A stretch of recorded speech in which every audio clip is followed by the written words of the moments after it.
This is not the right color for an indigo vat. You may think you want blue since you're going for a blue dye, but you actually are going for bright green. Are you having trouble getting your pre-reduced indigo vat to dye effectively? Or are you unsure if your indigo vat is set up correctly? In this video, I'm going to go over some of the common problems that come up with pre-reduced indigo vats and how to solve those. I'll cover knowing whether your indigo vat is fully reduced and ready to dye with, how to reduce your vat if it has fallen out of reduction, how to adjust your vat to ensure it dyes to its maximum potential, and some things to check before you dye with your indigo vat to make sure that it is fully reduced.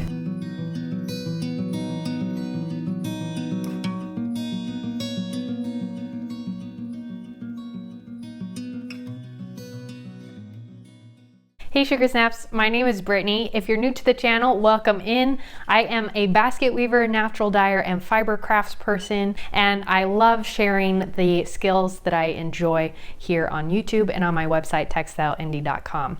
For more information, check the description below. I have all the tools and materials for this video linked in a blog post down there, as well as more information about my website, textileindy.com. Before I get started going over the problems and solutions in your indigo vat dyeing, I want to mention that this specifically applies to the pre-reduced indigo vat. So if you're working with an iron vat or a fructose vat, these steps won't apply. The first check you want to do for your indigo vat is to ensure that it's the correct color.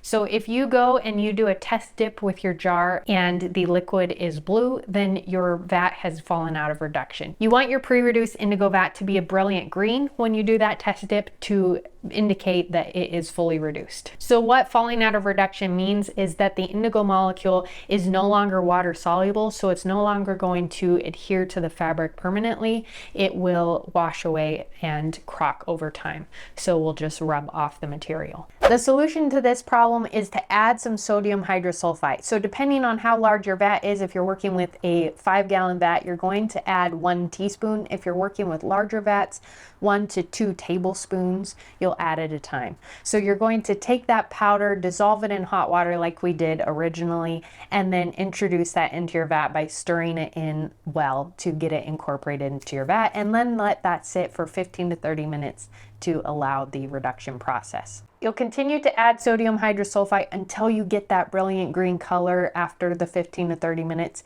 If you've added some and you still are seeing blue color rather than the brilliant green, add a little bit more and continue to adjust it until you've reached that brilliant green reduction state. Once you've reached that point, you're ready to start dyeing with your vat again. Check number 2 is to ensure that it is the right temperature. You want to hold your indigo vat at 90 to 100 degrees Fahrenheit to hit that sweet spot for indigo. It likes to be warm.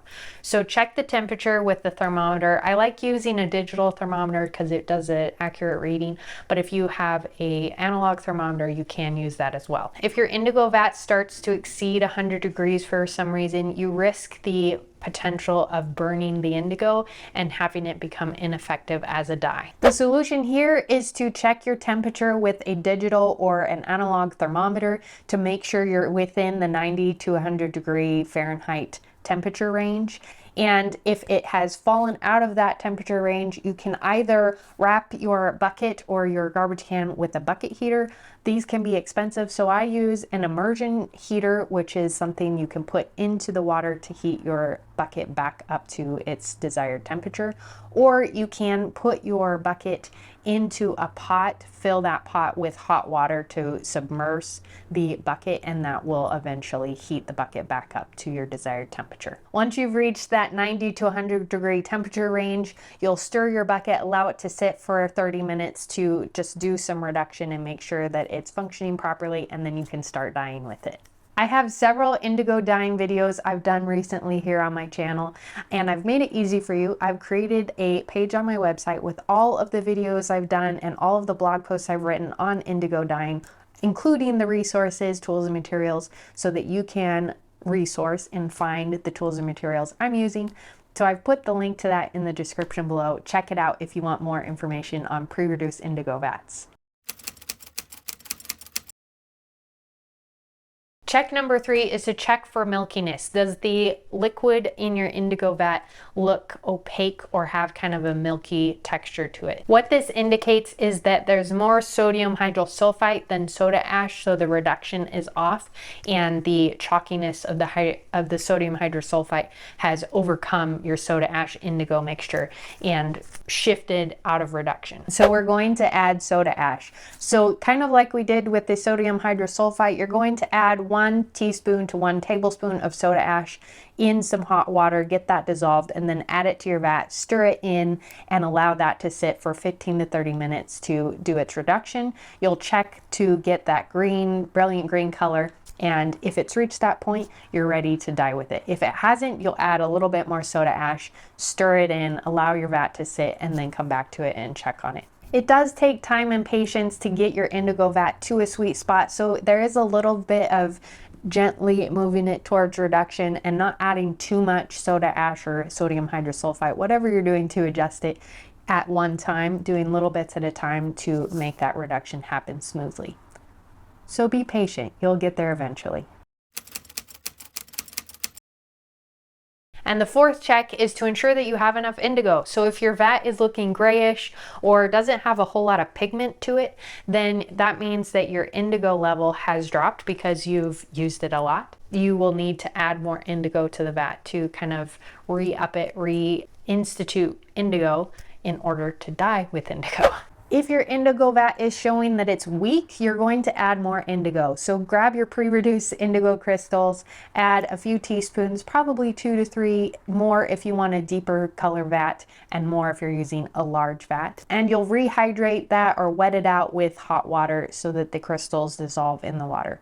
Add that to your indigo vat, stir it in, and again, allow it to sit for another 15 to 30 minutes to get that reduction to happen. When you're adding indigo, you may also need to adjust the sodium hydrosulfite and the soda ash. So add your indigo first, stir that in, and then adjust it slowly between the sodium hydrosulfite and the soda ash to get to that brilliant green color.